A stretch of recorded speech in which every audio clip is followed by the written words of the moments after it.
पकड़ो 10 भैया।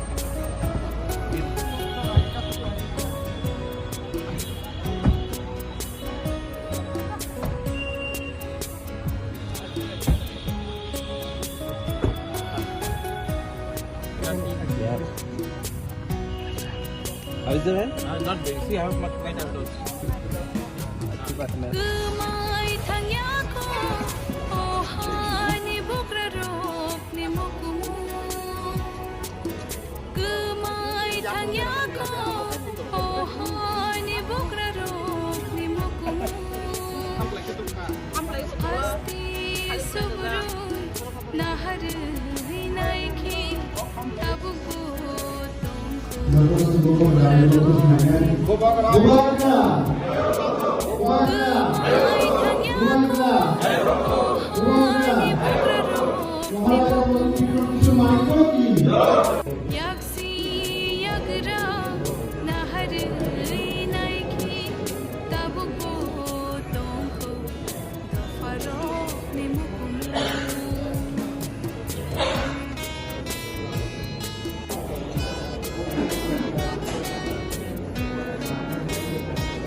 I'm actually meeting all my समाजपतिस जो हमारे सिस्टम में है, ट्रेडिशनल हेड्स हैं, उनको मिलकर उनसे थोड़ा सा बात करना था।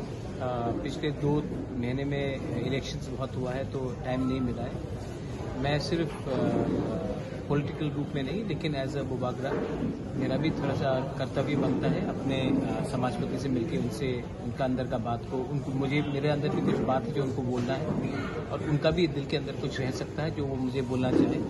इसी के लिए मुझे लगा कि सब लोग इलेक्शन के पहले मिलते हैं, इलेक्शन के बाद कोई नहीं मिलते हैं। मुझे लगा कि मुझे इलेक्शन के पहले ही मिलना चाहिए कि हमारे समाजपति के दिल में भी बहुत कष्ट है, दुख है और उनको भी वो भी कुछ सोल्यूशंस चाहते हैं। तो मैं उनसे बात करके एक थोड़ा सा आइडिया लेना चाह रहा हूँ कि आने वाले दिन में हम लोग अपने थानसा को कैसे एक रखेंगे, कम्युनिटी को कैसे आगे बढ़ाएंगे और कैसे अपने समाजपति को ज़्यादा इज्जत देंगे, ना कि सिर्फ पॉलिटिशियन को इज्जत देंगे। मैं चाहता हूं कि कोई भी सोसाइटी जहां में इज्जत सिर्फ पॉलिटिशियन को मिलता है और समाजपति को नहीं मिलता है, वो सोसाइटी ज़्यादा दिन आगे नहीं ले पाती। समाजपति हमारा तोहफा को देखता है, पॉलिटिशियन एक सिस्टम को देखता है जिसमें पॉलिटिशियन आता है जाता है। समाजपति का रोल बहुत इंपॉर्टेंट है। इसी के लिए मैं इनसे मिलकर इनका व्यू लेना चाहता हूँ क्योंकि हमारा एंड रिजल्ट कॉन्स्टिट्यूशन सोल्यूशन है और कॉन्स्टिट्यूशन का कोई सोल्यूशन नहीं होगा जब तक गाँव में जो हमारे समाजपति है उनका सोल्यूशन नहीं हो, हमारे कम्युनिटी का सोल्यूशन। सर और एक चीज़ है कि इलेक्शन के बाद काउंटिंग का टाइम आ गया और across the state the election commission has taken an initiative for peace and tranquillity since you are also meeting this leaders through them do you spread that message. हमारे समाजपति ने आज तक कभी भी नहीं बोला कि वायलेंस करो। वायलेंस करने वाले तो पॉलिटिशियंस होते हैं, पॉलिटिकल पार्टीज होती हैं। समाजपति का कभी भी रोल नहीं रहा कहीं में भी वायलेंस के लिए। कभी भी मैं आपके टेलीविजन के थ्रू, आपके चैनल्स के through I would like to say that 2 तारीख को शांति होना चाहिए। रिजल्ट कुछ भी हो, त्रिपुरा में भाई भाई को नहीं मारना चाहिए और परिवार या कोई संपत्ति किसी का डिस्ट्रॉय नहीं होना चाहिए। हमारा छवि अच्छा रहना चाहिए और ये इलेक्शन खत्म हो चुका है। अब हमें हिंदुस्तानी बनकर, इंडियंस बनकर, त्रिपुरावासी बनकर आगे चलना है। झगड़ा करने से किसी को कुछ लाभ नहीं होगा, सिर्फ 2-3 गुंडे लोगों का फायदा होगा और वैसे गुंडे लोगों को हमें चांस भी नहीं देना चाहिए। थैंक्स।